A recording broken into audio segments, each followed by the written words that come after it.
واقعہ کچھ یوں تھا کہ ایک خاتون تھی، اس کا انتقال ہوا، اسے غسل دیا گیا۔ غسل دینے کے بعد اس کے عزیز و اقارب نے میت کو اٹھایا، جنازہ گاہ تک لے جانے لگے۔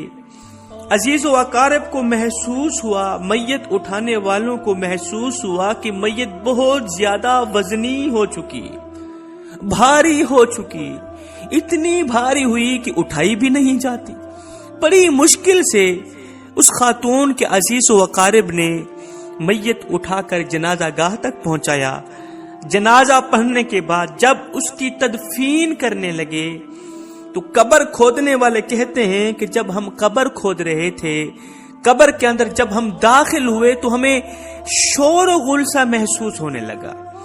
ہمیں ایسے لگتا تھا، ایک قبر کھودنے والا تو یوں کہتا ہے، مجھے ایسے لگتا تھا کہ اندر کیڑے مکوڑوں کی ہلکی ہلکی آواز آ رہی ہے، ایسے لگتا تھا اندر بھی کوئی نئی دنیا اللہ نے پیدا کی۔ قبریں تو پہلے بھی میں کھودتا رہتا تھا، اس طرح کا منظر مجھے نہیں دیکھنے کو ملا۔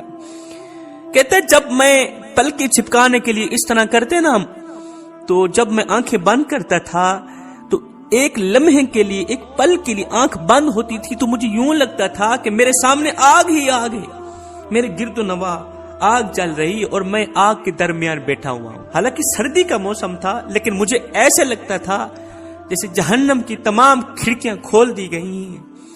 اندر میرا چہرہ پسینے سے نمودار ہوتا گیا، میرا جسم پسینے سے نمودار ہوتا ہے۔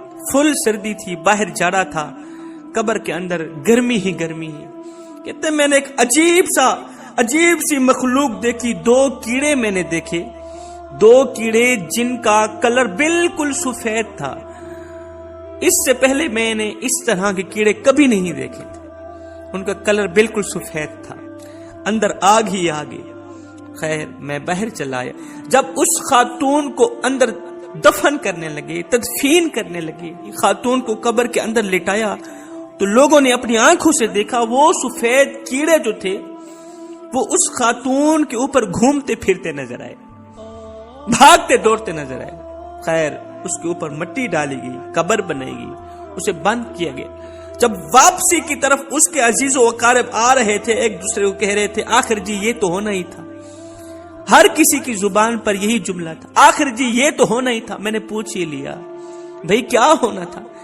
انہوں نے کہا یہ جو آپ نے ایک عجیب سا منظر دیکھا، وہ جو دو کیڑے دیکھے سفید کلر کے، اس سے پہلے ہم نے کبھی نہیں دیکھے تھے۔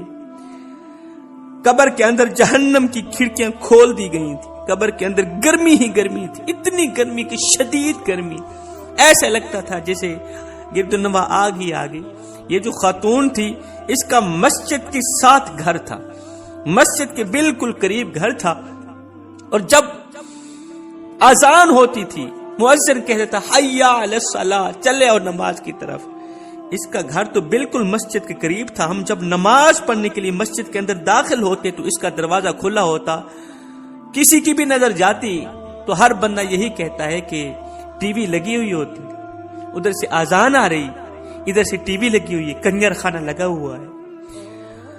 یہ اذان کی آواز سننا گوارا نہیں کرتی تھی، ادھر سے امام نماز کے دوران قرات کر رہا ہے، قرآن کی تلاوت کر رہا ہے، یہ اس کی تلاوت بھی سننا گوارا نہیں کرتی۔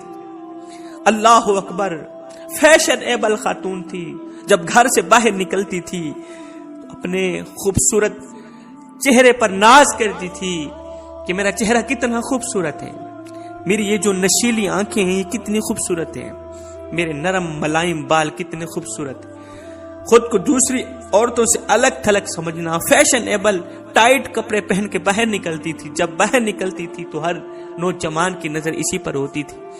اس نے کافی نوجوانوں کا بیڑا غرق کر رکھا تھا، کافی نوجوانوں کی زندگی برباد کر رکھی تھی، ہر بندہ اس کے مرنے کی دعا کرتا تھا۔ ہماری ارد گرد کی جتنی بھی عورتیں تھیں اس کے مرنے کی دعا کرتی تھی کہ اس نے ہمارے بچوں کا بیڑا غرق کر رکھا ہے، ہماری جوان نسل کا بیڑا غرق کر رکھا ہے، پتہ نہیں یہ جہنمی عورت کب مرے گی، یہ جہنمی عورت کب مرے گی، یہ شوہر کی نافرمان عورت کب مرے گی۔ اس کا شوہر اسے سمجھاتا تھا کہ جب میں فجر کی نماز پڑھنے جاتا ہوں، میرا جو امام صاحب ہے وہ یہ کہتا ہے عورت حیا دار ہونی چاہیے، عورت میں حیا ہے تو سب کچھ ہے، حیا نہیں تو کچھ بھی نہیں۔ لہذا تو بھی حیا کیا کر، پردہ کیا کر، اذان آئے ٹی وی بند کر دیا کر. لیکن وہ شوہر کی پرواہ ہی نہیں کرتی تھی. شوہر کی ناشکری کرنے والی عورت، شوہر کو بے عزت کرنے والی عورت، کسی کی نہ سننے والی عورت کا حال یہ ہے. جب وہ قبر میں گئی ہے، اس کے جانے سے پہلے پہلے اللہ نے جہنم کی تمام کھڑکیاں کھول دی ہیں. قبر کو جہنم کے گھروں میں سے ایک گڑھا بنا دیا گیا. اے اسلام کی مقدس شہزادی، اللہ تعالیٰ نے تجھے خوبصورت شکل دیے، بڑے حسن سے نوازا ہے. اس حسن کو مٹی کے کیڑوں کے سپرد نہ کر، اس حسن کو سانپوں کے سپرد نہ کر. خدارا اللہ تعالیٰ نے خوبصورت بال دیے، خوبصورت شکل دی، اس شکل کو کیڑوں سے بچا. آج جس جسم پر تم بار بار اتراتی ہے کہ میرا چہرہ کتنا خوبصورت ہے، میری آنکھیں کتنی نشیں، خدارا ان آنکھوں کو جہنم کی آگ سے بچا، کیڑوں سے بچا، اس خوبصورت چہرے کو کیڑوں سے بچا، قبر کی آگ سے، جہنم کی آگ سے بچا. اللہ تعالیٰ نے تجھے بہت بڑا مقام دیا ہے.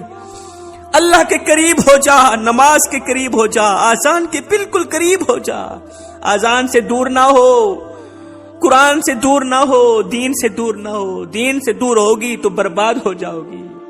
خود کو پردے میں ڈھانپ لے، جیسے اللہ چاہتا ہے تو ویسی بن جا، جیسا مدینے والا چاہتا ہے تو ویسی بن جا.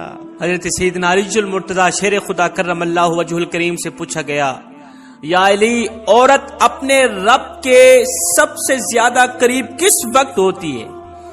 عورت اپنے رب کے قریب کس وقت ہوتی ہے؟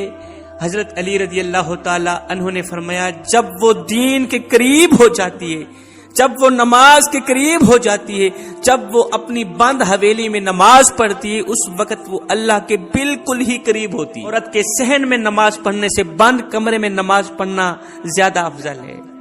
بند کمرے میں نماز پڑھنے کے خود کو ڈھانپ کے نماز پڑھنا، اللہ اکبر، سارے جسم کو ڈھانپ کے نماز پڑھنا اس سے بھی زیادہ بہتر ہے.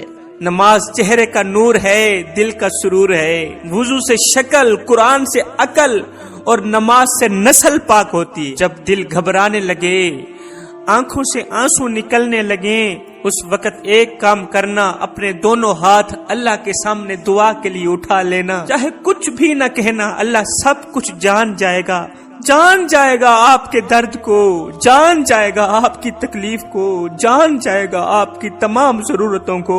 میں دعا کرتا ہوں مالک ہمیں نماز پنجگانہ با جماعت ادا کرنے کی توفیق عطا فرما. مالک ہم سب کو نیک بنا دے، ہم سب کو ایک بنا دے، ہم سب کو وہ نیک کام کرا دے جس پر تو بھی راضی ہو جائے، تیرا حبیب بھی راضی ہو جائے.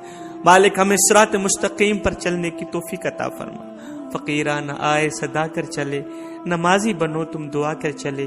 آمین. وما علینا الا البلاغ المبین.